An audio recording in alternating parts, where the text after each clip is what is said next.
Stephanie, are we ready? Mm-hmm. Okay. Thank you. Thanks, Jeremy. Appreciate your help. It's great to be up here. I've been a chamber member since we got involved with the marketing campaign up here in Mount Vernon, and it's been something I've really grown to like a lot, working with the chamber and getting to know the people within the chamber. Lots of entrepreneurship, lots of great ideas that flow back and forth. So it's great to be up here. I'm going to tell you a little bit about myself and then jump right into an overview of the presentation. I'm going to try to keep my remarks down to about a half hour because I would love to spend the next half hour just sort of brainstorming, you know, some of the challenges you're facing from a sales and marketing standpoint. And the beauty of these kind of groups is often you'll find somebody else in the audience going, I'm having that same problem. Maybe we should work together to kind of work through this. Or you create some opportunities for leverage and relationships. I have an advertising agency in Seattle. I am headquartered at the center of the universe in Fremont. I have an office space nirvana. I'm above a sports bar, so I get to take my computer down there and watch NCAA basketball tournaments and baseball games and all that sort of stuff. So it's really cool. I love being involved with Fremont. The Fremont Chamber there. I was president of the Fremont Chamber for a couple of years. I've been in business for pretty close to 30 years now. There's never a good time to start your own business. Everybody knows that. So you just go ahead and do it and see what happens. And in 1985, I decided that that would have been a good idea to just try it, see what comes about. And sure enough, it's worked out great. We have clients around the United States. We focus in a couple of different areas. One is in community marketing, where we work with communities like Mount Vernon, LaConner, Cedar Woolley, and others. Another client I've had for about 18 years, the city of Renton. We did their marketing and came up with the Hit the Curve brand and that sort of activity. And I've got a bunch of other real clients, is what I call them. Businesses that range from a lot of healthcare professionals. We work with about 25 dental practices around the U.S. and up in Canada. We work with hospital districts on their promotion and marketing, and then other individual businesses, whether those are maritime related, with naval architects, a tugboat company, the Port of Seattle, handle 2 major trade shows for 3 major trade shows now for advertising and marketing. So a variety of different experiences. I've had a chance to do everything from open the downtown Nordstrom store, their flagship store, to helping to host the NCAA basketball tournament in Seattle, on through creating a lot of fun special events, promotions, marketing programs, websites, e-newsletters, etc. for a variety of different kinds of businesses. So I've got a lot of experience, which also means that I'm old. So I'd love to go around the room real quick and just let me know who is here, so I can potentially tailor some examples to. Hi there. Yep. To the folks that are in the room. So if you all want to just say hi, introduce yourself, what your affiliation is. Bob, I'll start with you. Bob Hywood. I'm brand new with the city of Mount Vernon, the Community and Economic Development Director. You are? How cool is that? Yeah. That's awesome. It's a great gig. Yeah. Cool. Janet has left and Bob. Not even. How great I'm looks. Did you say So Bob is taking over for Janet. He's had an awful lot of great experience in this area, including being the head of the Port District in Curtis. Go. Yeah, my name is Max Collette, and I teach business management at Skagit Valley College, and I have my own business on the side called Max Collette Works. Do mostly conflict, group facilitation, communication, mediation. Good. Yeah. Hey, thanks for coming. College is great. Yeah. Love working with them. I'm Julie with Ducks Back Northwest. We do air cleaning for commercial and residential. Great. And I'm Carrie Anderson, and I have a non-emergency medical transportation business. Oh, great. Go ahead. Amy Jacobs. I just opened a new women's clothing store downtown 6 months ago. Congratulations. So, House of Style. That's awesome. I'm Barbara Erbach, and I'm the employment specialist full-time at Goodwill Job Training and Education Center. So they already have their brand, but I will learn how I can outreach to our community later. Go ahead. Kimberly Gregory, I'm with Soria Property Management. Nice to see you, Kimberly. I'm Joe McClyman, or Joe the Computer Guy. I'm an on-site service technician, computer service tech. I love it. Go ahead. Sally Johnson, Guardian Northwest Title and Escrow. Good to see you, Sally. Good to see you We too. know. Go ahead and introduce yourself. I'm Stephanie Correa. I'm with the Mount Vernon Chamber Marketing Division as well as their EWP coordinator. Go ahead. I'm John Slaith. We're a direct mailer and printer in the area, and we've been in business since 1984. Terrific. Good. Everybody got lunch okay? Okay, great. Sales. I used to think that was a four-letter word. Actually, it's plural, which is okay now. I swore growing up that I would never, ever, never do sales. Just one of those things, right? What I found my entire professional career is that I do nothing but sales my entire life, 24/7. Whether it's pitching the media on trying to get a story placed, or trying to get a client signed up, or asking a client about potentially other services that we could provide. I'm never out of the sales business. And you know what? I like it. The first thing you have to learn, though, is that no is not a four-letter word. You're going to get no a lot. It's just the nature of the beast. And so that's okay. It's not personal. It's business. Take a line out of The Godfather. It's just, it's just one of those things that we have to get used to in terms of the marketing conversation that we have in our business. Who in your business is responsible for sales? Everybody. My answer would be everybody. For example, as I mentioned, we do a lot of work with dental practices around the U.S. And who spends the most time with a patient when you're at the visit? The hygienist, right? They've got an hour. And they can be talking away and talking about everything from sleep apnea services and other treatments that they've got going on within the dental practice. It's rare that I see my doctor. So the hygienist is critical in terms of the dental practice being able to say, this is who is responsible for sales. How you answer the phone, how quickly you get back. It's all about that networking that you've got in terms of the sales process. What I'd like to do is to spend just a few minutes talking about some general ideas about the wonderful world of sales, and then jump into a sales continuum that I'll share with you in terms of some ideas about how you might use sales or marketing tactics during the course of the entire sales process.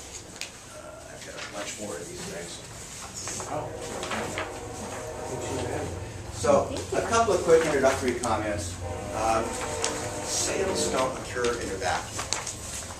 We've all got limited time, energy, and resources to be able to devote to the selling process. So we have to be strategic. The first thing in terms of the sales process, and I think probably the most important thing, is to set goals and figure out what you want to get in terms of return for investment on the goals that you set. So, what are you trying to do? What type of markets are you trying to pursue? What type of impact do you want to have? Do you want to expand your printing business and take a look at other lines within that family of operations? So what goals do you have as a business to try to set? So during the course of the year, you may set, I'm interested in seeing a 10% increase in sales month to month, after you get going. So set those goals up and then figure out, as you go through the process, for example, we're going to choose Twitter. So what kind of goals is realistically acceptable? So I want to have 500 Twitter followers by the end of the year. I want to have all Seattle media following me on Twitter by the end of the year. So you can get very specific, and I'll talk some more about how you can measure success in terms of setting those goals. Second, know who your target market is. Real critical. It's real easy to spend marketing dollars. It's real easy to spend time at professional meetings that don't really end up benefiting you at all, but you're there, kind of waving the flag.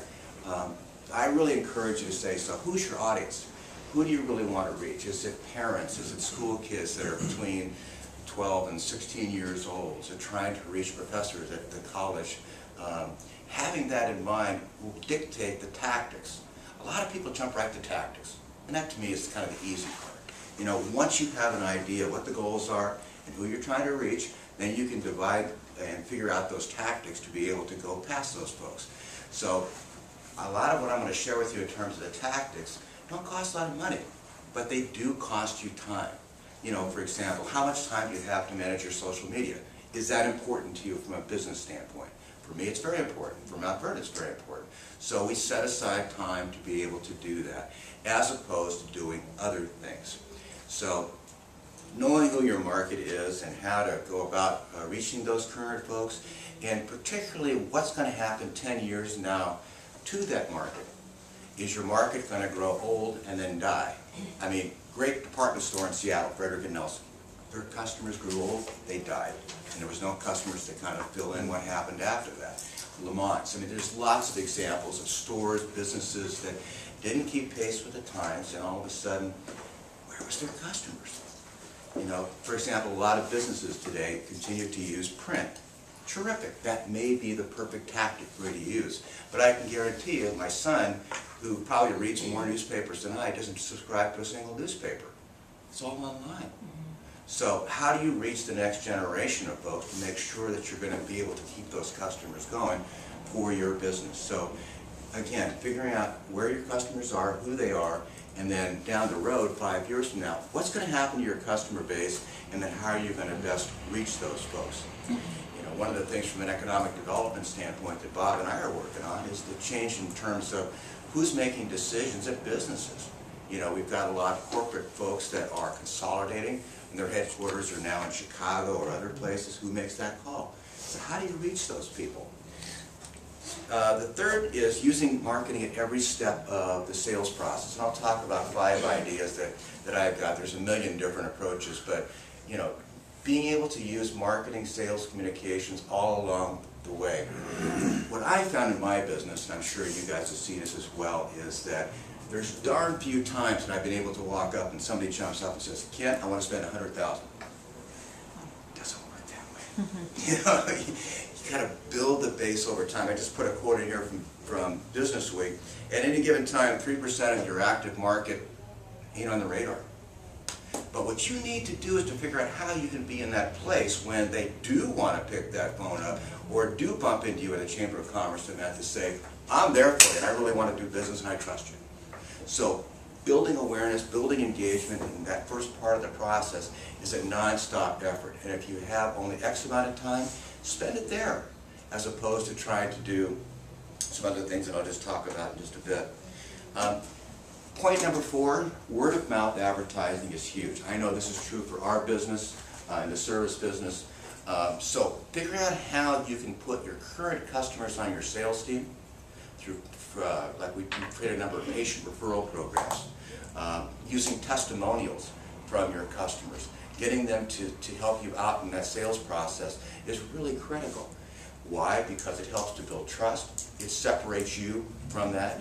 People know you, they trust you. You know, like a car buying experience is really tough. So it's nice to have somebody that you can trust. The one that always got me is the car repair business. You know, where something goes down and somebody says, "Well, we need a $600 part."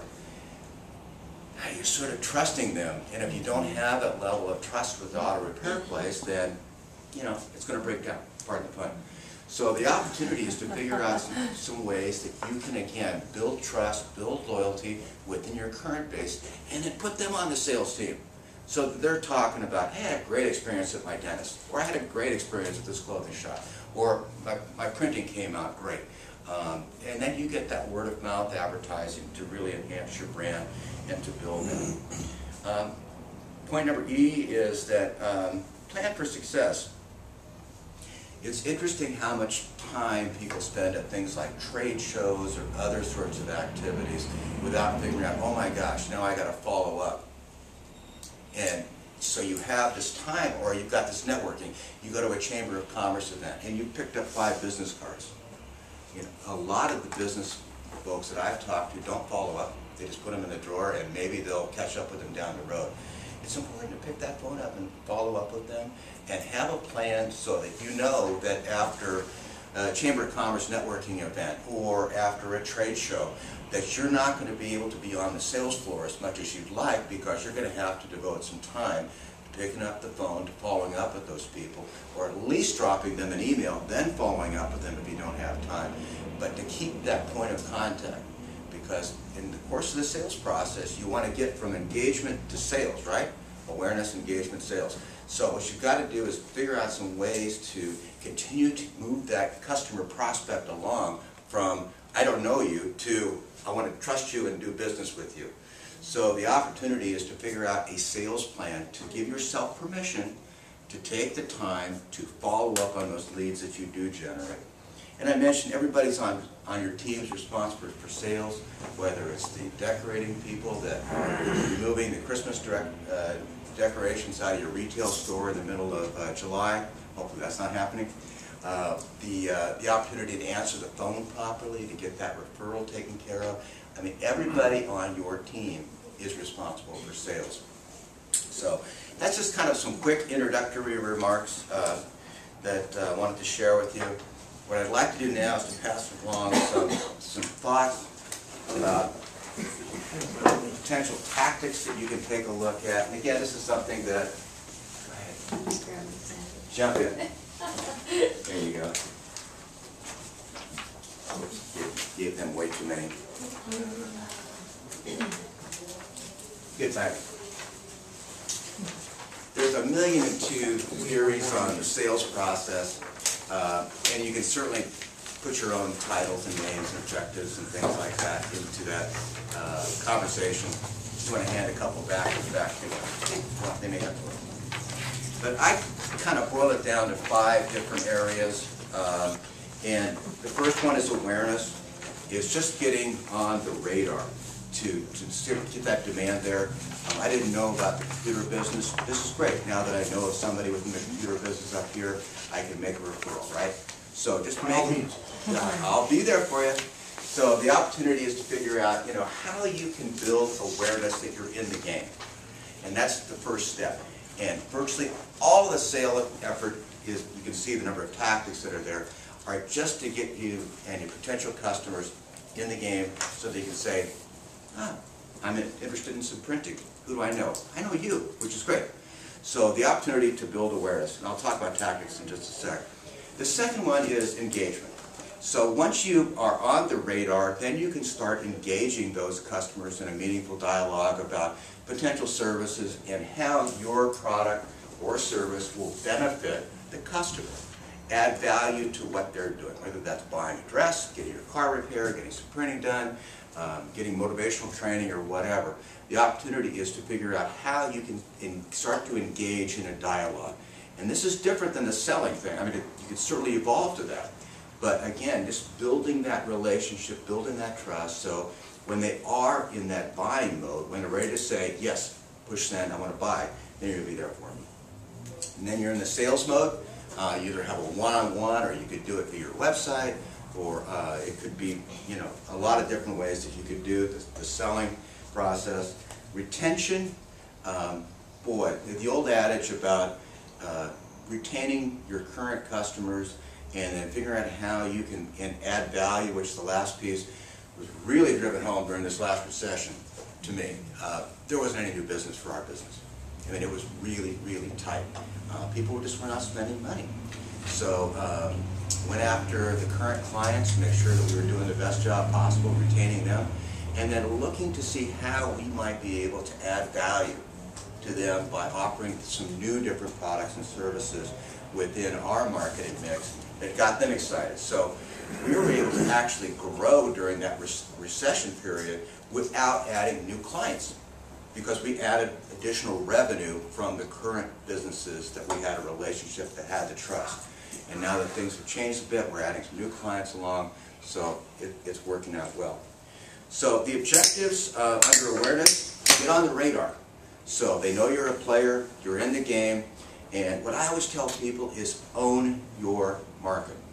That's the most important thing. So it's like a pebble in a pond approach that you have within your market. You want to be known as the pro. You want to be known as the go-to place. And I'll talk about some tactics to to get that there. So you're able to own that market. So getting on the radar. Second, be there when they are ready to buy. So after you've got the engagement process, you've got to continue to engage them. I do a lot of work, as I mentioned, with a couple, 3 trade shows, and one of the things that somebody said, one of the exhibitors said, it says, if we're not here, then people will have thought we were out of business. I thought that was pretty cool. So you got to keep showing up, in other words. I mean, you just can't sort of say, well, we did that trade show back in October, and by gosh, we're there. You know, every year you got to be there to do that. I mean, how many mailings do you think it takes? The cruise industry does a study about how many mailings it takes to get people from awareness to sale. And the average is 18. That's a lot of, but you got to let them know that you're there. I've been on a cruise mailing list forever. Bought a cruise this past year for next year. So, I mean, it takes that long. So, continuing that conversation and letting people know that you're available to them and on the radar and being there to service them when they're ready is to go there. Ask for the order. It's amazing how many people don't ask for the order. They just wait for the customer to say, I'd like to buy something. The opportunity is to just sort of say, hey, I noticed you're out of business cards or whatever, or maybe you want to update your business card or something like that. So you're always looking for opportunities to ask for the order, to get that opportunity to get into the sales conversation where they're going to actually pull the trigger and make that happen. Second, retention, deliver on the promise. So after you've converted them and got a sale, etc., make sure you deliver on the promise that you get, whether that's the type of clothing that you've got or the type of service that you've got. And I really encourage you to take a look at your service delivery model and retention program to see what you can do to continue to enhance that. So you've got ways to continue to build on the base that you've got and to deliver even more. And that gets to the final point, which is adding value. How can you show the customer that they are truly special? What can you do to give them something or an added benefit, or maybe it's an annual review? I mean, there are lots of little things that you can do to add value. And you can do that during the sales process as well. One of my favorite examples is that when I go to Nordstrom, they'll show a shirt, and it could be this really, like checkered shirt or striped shirt or whatever, and they'll say, that tie would look great with this. So all of a sudden, I'm walking out with a shirt, tie, and probably a pair of pants and a belt, but all I wanted was a shirt. But they're adding value because this guy knows me and I work with him and he's good about it. He calls me up all the time. He says, you got to check this out. We got a great sale coming up. You got to be here on Tuesday. This is awesome. How cool is that? So the opportunity is to add value, and I'll talk about some tactics on that. So I've listed a variety of different potential tactics under each of the categories. Feel free to add your own. And again, the 5 categories that I've got, the broad categories, are certainly something that you can play with. But there's a lot of ways under category number 1 where it's basically a matter of your time and maybe a little bit of money to get the word out. Yeah, you can spend a lot of money with a Super Bowl ad to generate awareness. That didn't get the sock puppets a lot of business. You know, there's some things that broke down there. So the opportunity is to do those things that are fairly inexpensive, just to let people know that you are around and available, and to start demanding or getting that demand generation. A couple of things I wanted to mention on here. If you don't have a website, please invest in one. That is kind of the backbone of marketing. It used to be brochures. I can't tell you how many brochures we did over the course of my career. I probably did 1 last year. Just the nature of the beast. People want a website. They want to go there. And take a look at your website in terms of what it can do from a sales standpoint and getting people to convert. You can add video, you can add product demonstrations, you can add testimonials. Our Mount Vernon Life campaign, we decided not to do a blog per se, but we have a Twitter role that's there. So every time it's posted about what's happening in terms of activities in Mount Vernon, it's right on the front page of our website. So it lets people know what's going on, and it engages them in an ongoing way to get people excited. I recently did a workshop for the downtown folks here, and we spent a lot of time talking about using your website for sales in terms of having a sales portal there. So you can start taking advantage of different things that are available to you. An example in my business, I mentioned we do a lot of work within the dental area. We formed a division called dentalsleepmarketing.com. And so if you're a dentist in Albuquerque and need a brochure done or some other work that's done, you can basically just go to my website, upload your logo, upload your photo, upload, kind of basic information about the practice. It goes to my designer. My designer sends it out. They have it printed down in Albuquerque or whatever. I don't even talk to the folks. All I do is process their credit card, which is a good thing. So even as a service business, you can set up ways to use your website for sales opportunities. So lots of cool things you can do there. Search engine optimization is critical. Having your website be able to use as a mobile application is critical. 60% of all sales now are done through your phone. It's not done through a hardtop computer. So the opportunity to make sure that your website is mobile compatible is something that's absolutely critical. So website's the first piece. The second major piece would be, I really encourage you to collect email addresses and continue to collect email addresses. You get a business card at a trade show, you meet somebody at a networking event at the chamber, whatever, grab their business card, put it into the mix, and then start sending out, using constant contact or whatever form, a regular newsletter, whether that's monthly or quarterly, whatever, to let people know about new products and services that you've got, different activities that you're involved with, the customer of the decade, whatever you're trying to highlight. There's some ways you can do that through constant contact or another kind of mail marketing opportunity. In my mind, that is the easiest and most effective form of advertising because you're dealing with a current or potential customer base that you can reach out to on a regular basis to showcase and engage your customers. You can link back to your website. You can link to other opportunities for them. So it's a real cool way for you to stay in touch and communicate the value. You can buy email lists, not necessary. Is the chamber mailing list available for sale? Yes, it is. So, see? Cool deal. Really? Mm-hmm. You should tell people. It's one of your member benefits, actually. So, I mean, and if you don't want to buy the entire chamber list, and if you're interested in reaching out, I mean, for a printing business, you probably want to get in touch with virtually anybody, but I mean, you can segment that out. You don't have to send the entire list, So you'd be surprised how many things are available just by asking. So if you bump into an association or trade organization that you belong to, ask them if their list is for sale. We do prospecting for dentists that are interested in sleep medicine by working with the American Academy for Dental Sleep Medicine and buying their list. So there are ways that you can enhance that don't cost an arm and a leg. And again, having that kind of targeted approach is much, much better than sitting on top of the Space Needle firing a cannon with a bunch of flyers in it and hoping somebody reads them. The other thing I wanted to add was social media. How many of you guys are actively engaged with social media? Okay, good, good. It is so critical, and there's so many different flavors, and it's so easy to get overwhelmed by the different possibilities that are out there. I take a look at each of the different distribution vehicles, the Twitter, Facebook, LinkedIn's, etc. See what fits. I mean, if you're in the craft business, the Pinterest is just a terrific way to go. LinkedIn is a great way to go to reach out to individual businesses. I had a restaurateur that was interested in expanding his catering business, and we went online through LinkedIn and found all the HR directors in Fremont and Ballard and Wallingford, and boom, did our mail campaign to those folks and started generating some sales business for them. So you can use that. Twitter's great for press releases and news announcements, doesn't take much, and then Facebook is live and love hate with them. That's okay.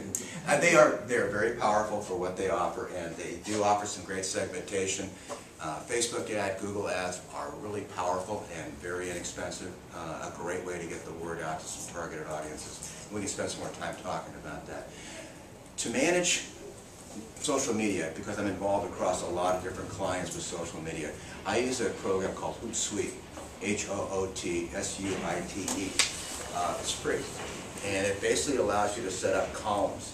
So you can set up Twitter followers that have a page for Mount Vernon, which has people who direct message me and a direct message campaign. news announcements. I have folks that I follow that I can retweet, you know, like the school district and other folks like that. And I've got probably 12 different categories in Hootsuite that I use to manage that.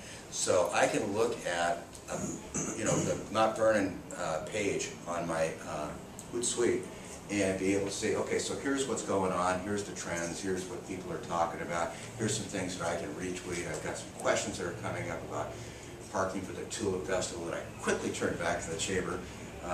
You know, there's lots of things like that. So it's for me, it's a great way for me to easily manage the social media and being able to see what's going on. You may find something different and better, and I encourage you to take a look around, and we can talk some more about that. But it helps me at least, you know, figure out what's going on. Organizations like the Chamber are really critical, and I really like them from the standpoint that you get lots of networking, you can build relationships, you can build community. It's the kind of thing, again, to own your own market. That getting involved with the Chamber events and activities is a great thing to do. Your trade associations are, again, something that you may want to get involved with. And then take a look at your clients. I mean, there may be client groups to get involved with. We do a lot of dental shows. We don't take a booth there. I walk around and say hi. So it's really easy, whether it's a shopping center council show where potential developers are there taking a look at investment in shopping centers and communities around the world. Just walking around and being there where our clients are, our customers are, is a good thing. So networking is a great way to get involved. Fundraising, community engagement, that sort of thing is a great way, again, just to let people know that you're a player within the marketplace. One of the things that I like to do is to encourage people to become the expert. You see that on Guest Expert Radio and TV. When we first start working with a client, one of the first things we do is we send a release to the radio stations and say, if there's national news that's breaking, we have a local source that you can talk to about what's going on. So, for example, if there's an accident of a truck driver, remember the crash that took place, I'm blanking on the comedian's name, the Walmart truck that hit the comedian, and it was a drowsy driver kind of thing. So we got on the radio, called the radio station like in Seattle, Cairo, and said, we have, I'd like to do a quick interview about what causes drowsy driving and some of the things you can do to prevent that. So we had our dentist on Cairo Radio talking about a crash that took place in Pennsylvania. So there are lots of cool things that you can do in terms of positioning your business as the go-to spokesperson. So to get in the relationship with the CAPS KVRC folks that are always looking for, you know, people to talk to, is a great thing to do. You know, for a computer business, if you can show them that you're one of the pros, they're looking for content. They may create a half-hour radio program, call-in program to help listeners go through. So what antivirus program are you taking a look at? They'll go out and sell advertising for it, you know, which is very cool. Absolutely, they can make money on that. They're looking for content. Who do you call to tell them about this? I would sit down with Jerry Keene, who is the general manager over there. Jerry used to own the station. But you know, just, again, all they're going to do is to say, they may say no. But 6 months from now, they got a new sales guy who's coming to town and goes, I got an idea, we got to be doing a computer show. And the station owner goes, I know this guy in town. So again, a computer guy. Yeah, absolutely. So that's the kind of cool thing that you can do, is just pick up the phone and call them and say, what do you think, you know? The opportunity to exchange ideas and think about possibilities is really cool. Co-branding. Think about some opportunities to partner up within your groups to help get the word out. It could be, you know, working through a downtown association where you're highlighting fashion lights coming up in March. Renton is the home of the Seattle Seahawks. That's, you know, the headquarters there. So obviously we decided that it would be really, really cool if we took advantage of that co-branding opportunity. So we have this football that we developed, which is a stress ball, and we give these out through the city. And on one side it says Renton, home of the Boeing 737 MAX. This was to an aerospace convention, trying to reach out to aerospace businesses. And the other side says Renton, home of the world champion Seattle Seahawks. You had to get permission from the Seahawks to be able to get that, but it's a cool thing that you can do, again, to partner up. So if you're in the healthcare business, maybe doing a co-promotion with the Skagit Regional Health or something like that, that you can partner up to to leverage what their resources are doing. Retirement homes are great for seminars. You know, you can go in there and talk about, you know, financial planning, or you can talk about healthcare, yoga. We get a lot of our dentists in there talking about implants and other sorts of things. So just partnering up with the community at large is a great thing to do. Yeah, you can spend a lot of money on advertising. I encourage you to take a look at web banner ads. It's a lot cheaper. I can buy an entire week's worth of web banners on the Seattle Times, which is the #1 website in the state, for half of what it cost me to buy a full page in the Seattle Times newspaper. And it's the same way with the Skagit Herald. It's about half. To buy a month-long campaign on Go Skagit, which I still think is the top website in this area, versus buying print.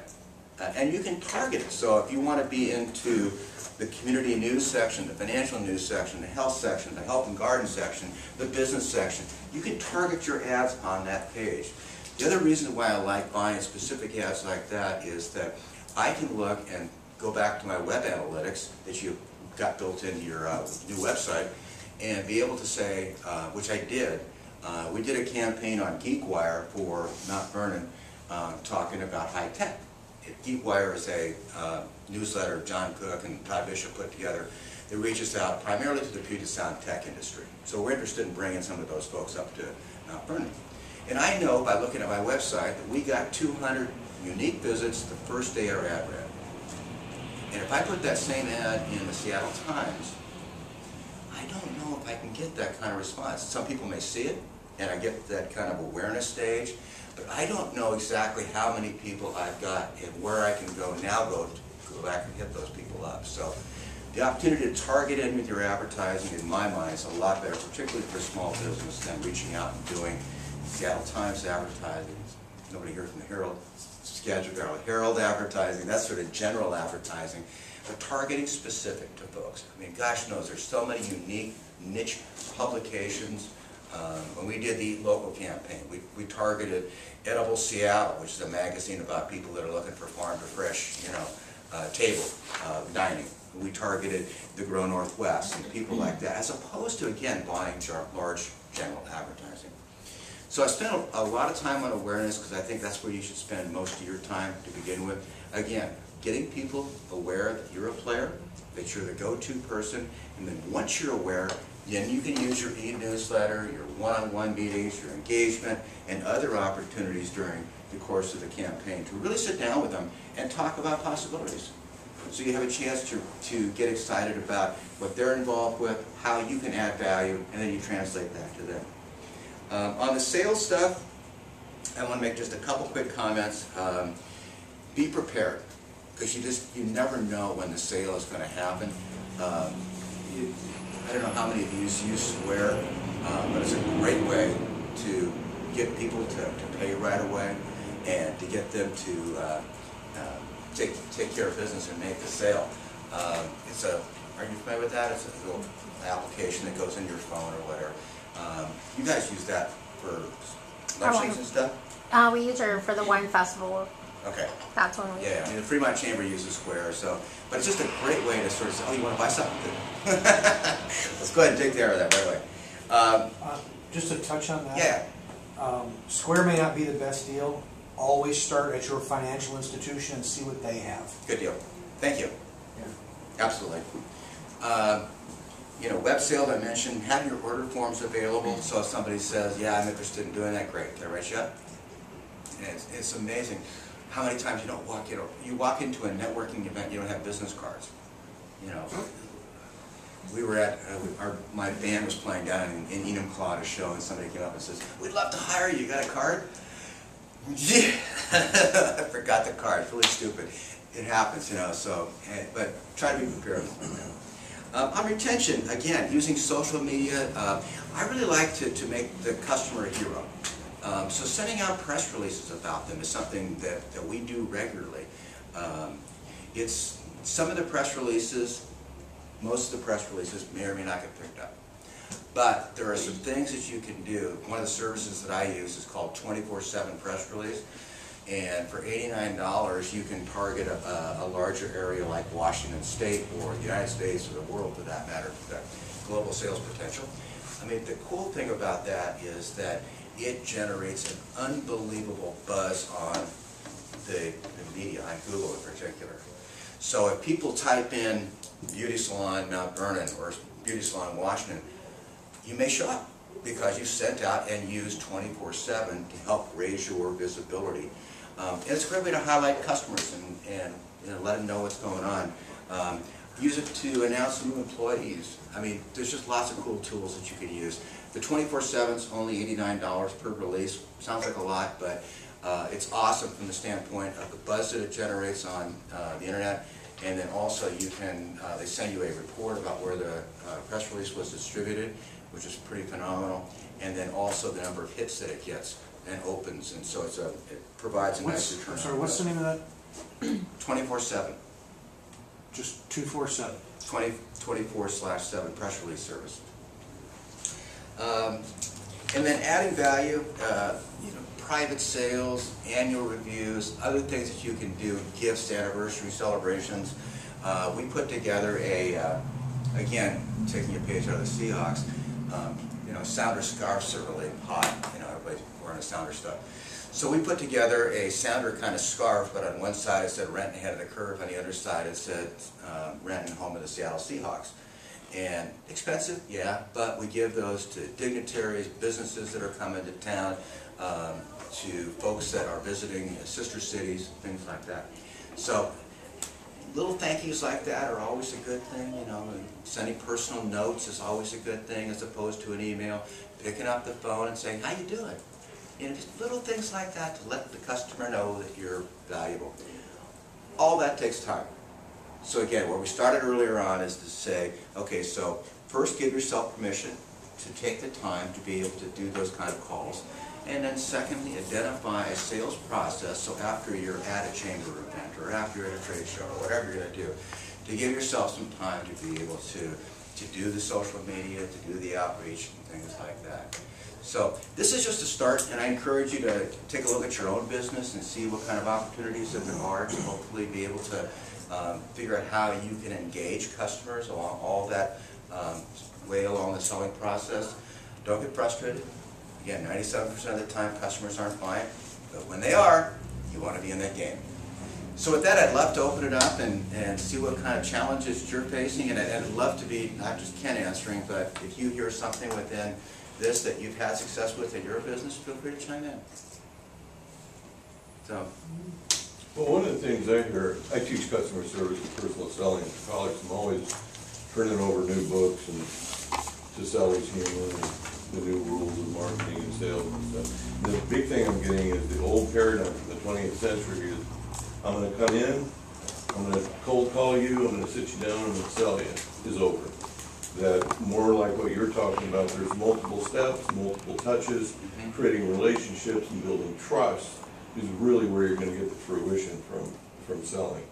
And that, because that generates the word of mouth advertising that goes from there. But absolutely. Yeah. And there's a bunch of stuff out there, action plan marketing and different book yourself solid and stuff like that. But it all involves don't expect to walk in one time and sell your product. Absolutely. Be able to build relationships. And it's really interesting. I don't know how many of you hire younger people in your practices or your businesses, but they don't like to pick the phone up.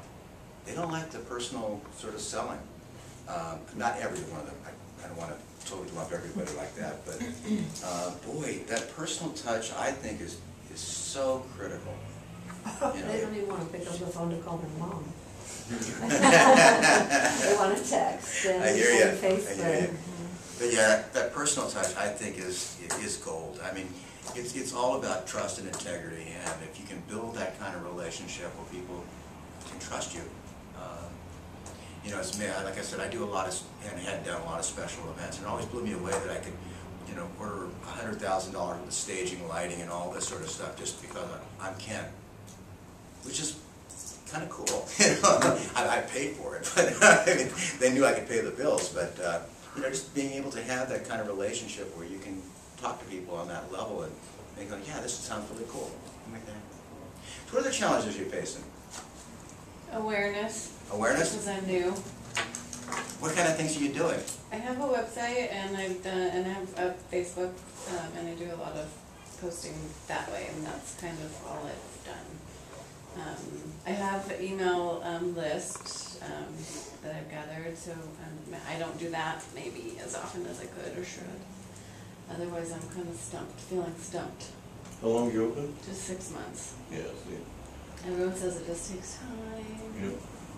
Yeah. Anybody got any ideas in terms of what she might do to raise awareness? Well, all I can say is I'm all about fashion and the type of store she has, and I've been up and down this street and I didn't notice your store. So something out there on the sidewalk or the Sandwich board, something like that. something Absolutely. that brings it to the drive-by people, and something that grabs their attention. So obviously with spring and summer coming, there'll be fairs and festivals and all of that too. But I drive up and down, but I didn't know this. I have a sandwich board with Absolutely. balloons on it, and I have a rack of clothes outside. Have you done, like, any fashion shows or anything? Because I know that in Everett, there's a couple of nice small shops that send out like an emailer to do fashion shows, and they have their customers doing the fashion show. And it brings a lot of people in there, and they have like a little wine and cheese thing. It's really fun, and it just, those customers bringing customers, and it's really good. I've done a few events, and those have done well. Yeah. When I've done Who's them. if you had to say who's my perfect customer, what age would they be, and female, male, or? Female, probably 40s-ish, working with, Okay. disposable income, and stylish, so probably creative, artistic, those types. You get up to 55, 60, or, okay. Active retirement centers do a fashion show there.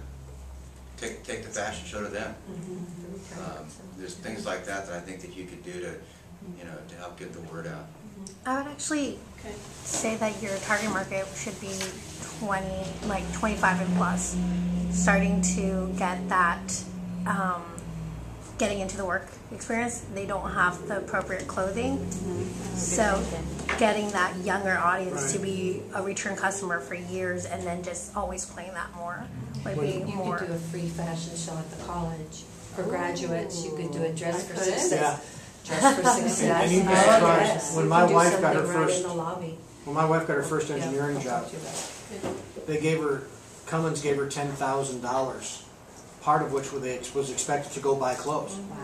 So something in the spring at graduation for some of these colleges is not a bad idea. Dress for Because a lot of success. companies just hand you money and say, here, we want you to look like you know what you're talking about. Because I'll tell you, Absolutely. when I started interning, I thought appropriate clothing was, what I could wear to college. And that is not true. Like, your skirt should be past your knee, and you don't know that. I even would do a dress for success for graduating RNs, and they had been in their scrubs for all those years, but they had to go interview, and I would have them come to me for a practice interview and dress the part. So Also, I women's know shelters, you can do a presentation with them, because there's some trying to get into the workforce, things like that, as Absolutely. Crazy. I mean, I love this kind of dialogue. You get people in a room and say, I got a problem. And it's okay to say that. Or, what are you doing that's working? And even if it may be completely different, like a printing person, a computer guy, whatever, sales is sales.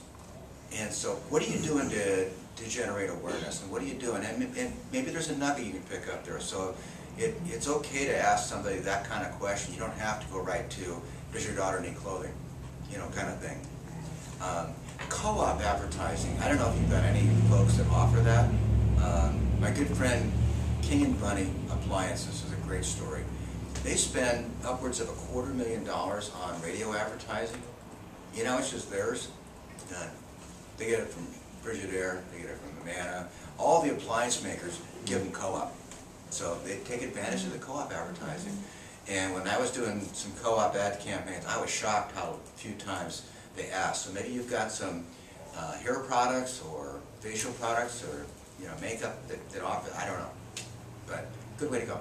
I had another idea for it. It's a little more simple, but if you have some good friends that are very outgoing, that are out and about working or whatever, maybe give them a great deal or give them a scarf or something that you sell at your boutique, and then somebody says, oh, cute, Jack, I like that. You can say, oh, I got it at House of Style. Here's their card. Here's a 10% off coupon. Yeah. You know, and I think for the college people, there's a huge effort to try to get people to show up and be perceived as professional. And it's different in different industries.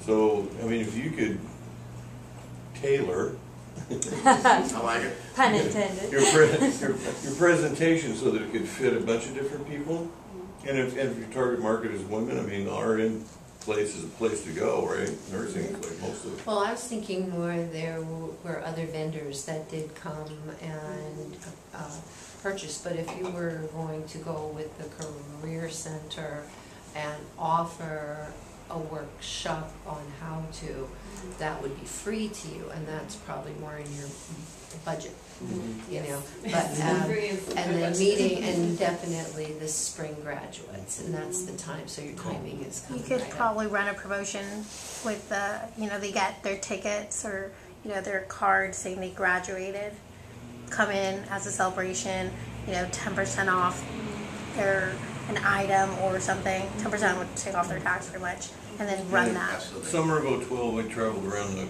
the valley asking employers what was going on around lean strategy. And what emerged was nothing about lean strategy, but how people were showing up and unable to communicate, work well in a group, dress for the interview, all that kind of stuff. All those soft skills. In the fall, national data came out saying the same thing. Yep. There's a huge need out there to educate people about what does it look like to be perceived as professional and credible. So speech, one thing, but definitely what you're wearing. Absolutely. Other, you have some sales questions and challenges that you bumped into in your business, or yeah, go ahead. My problem is that I'm not really selling per se. Somebody doesn't sit around saying, I wonder if I should fix my computer today. No. In fact, most people are saying, I don't want to fix my computer today. I'd be surprised how many broken computers there are out there. I should be really busy. It's a matter of being aware when it does break. Exactly. They go, okay, who can I call? And that's how I stumbled across my business name is Joe the Computer Guy. I need a computer guy.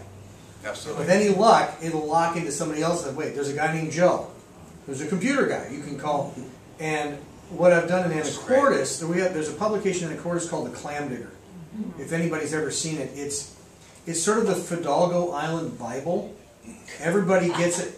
Tell me I'm wrong. Everybody, the entire island gets, it's free. They pick it up at Safeway, what have you. Yep. The whole island reads it cover to cover every week. And it is the place to advertise. If you spend it anywhere else, you're just wasting your money. Nice. And right now, about 80% of my business comes from there. The problem is there is no clam digger here per se. I started advertising just in the paper just recently, and it's starting to show some traction. My big luck is I've got. When I first started, I hired a graphic artist to do a logo for me, and this. I can't tell you the number of people who will stop at a stoplight and look at my truck and just stare at it for a second. Can you order plushies? I would buy one. Absolutely. Oh God, where do I get those? Sure, there's got to be a company that does that. Plushies.com has to be out there. That's not a bad idea. Yeah, you can get a bus route. Yeah. In fact, my next car is going to be. I'm probably going to wrap it and have this all be much bigger. Absolutely. And I even found that in the newspaper, I'm paying 3 times what it costs for just the ad to include the graphic, and it makes all the difference. You have to. Is there any other suggestions? Because, like I said, mine is all about just making generalized awareness that there is a guy that will come to your house and will climb under your desk for you and will fix that sinking thing. How much of your business is corporate versus residential? Right now, it's about 95% residential. Do you want to expand the corporate side? I'd like to, because they're more likely to say it's broke. Just call Joe and get it fixed. We don't have time. What's it cost to do a flyer insert in the Mount Vernon Chamber newsletter? $75, and it reaches about 500 members. Actually, this month I'm doing something kind of. I didn't realize how big it was until I started writing the checks.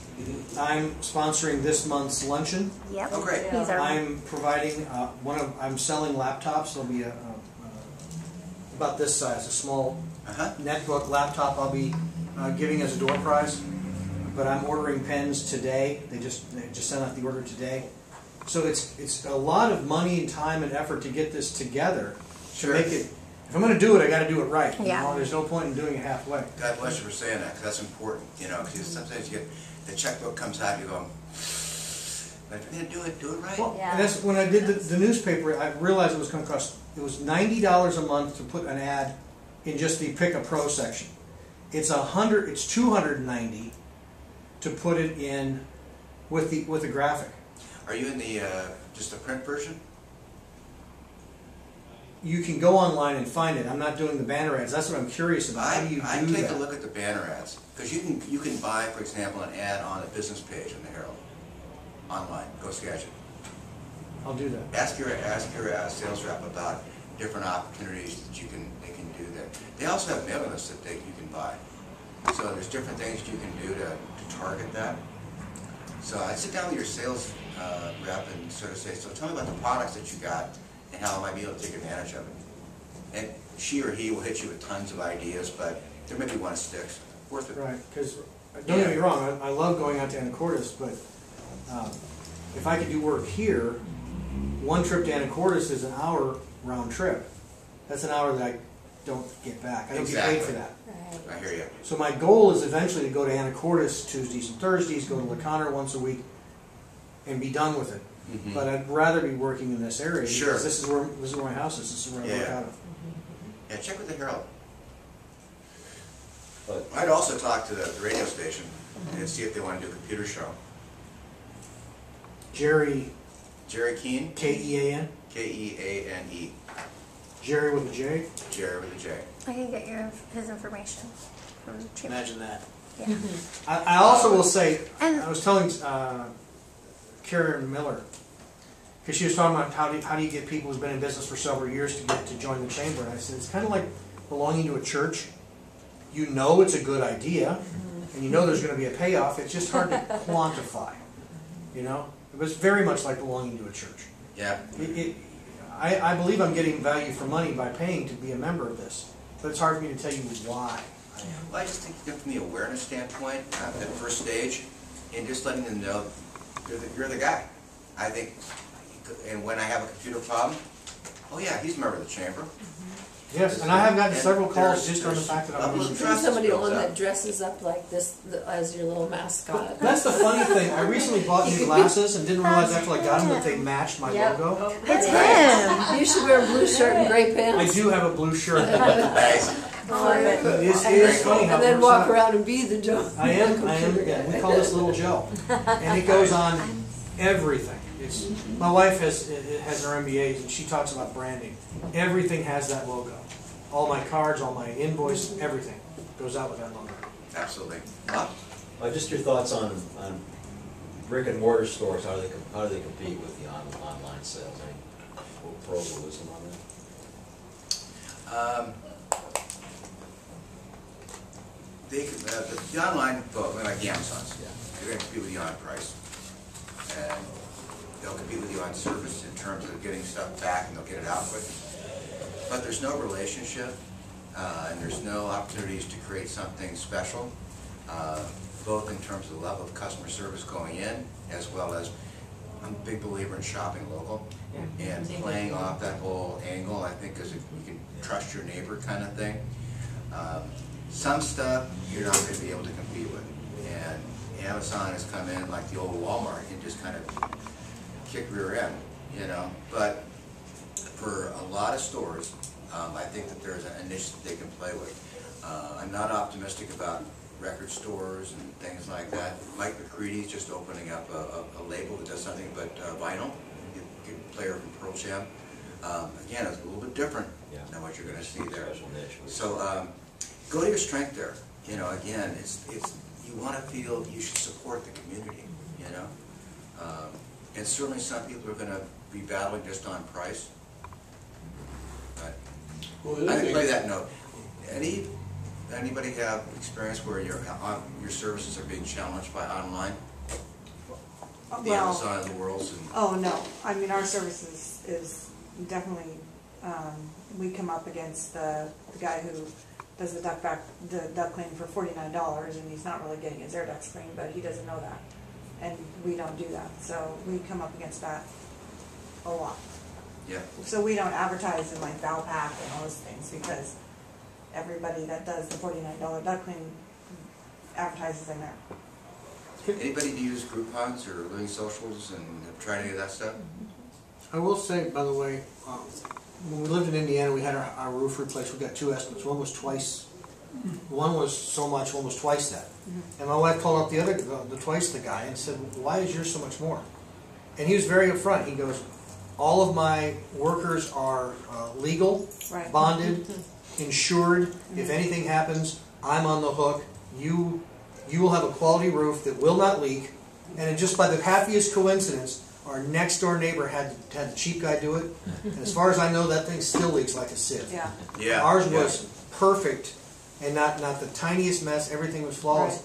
And you can never underestimate the importance of value over Yes. cost. And there's a difference between those two words. And that's what we do. We explain it to... Yeah, and it's hard to get that across, though, in a simple price. Right, because they're going, yeah, but this guy's $49, you're $500. You know, that's a big difference. And, you know, we just have to, Dave's really good at explaining it, and he usually gets the sale, but it's just, we advertise on Google, because those flyers in the paper, it's just, Good for you.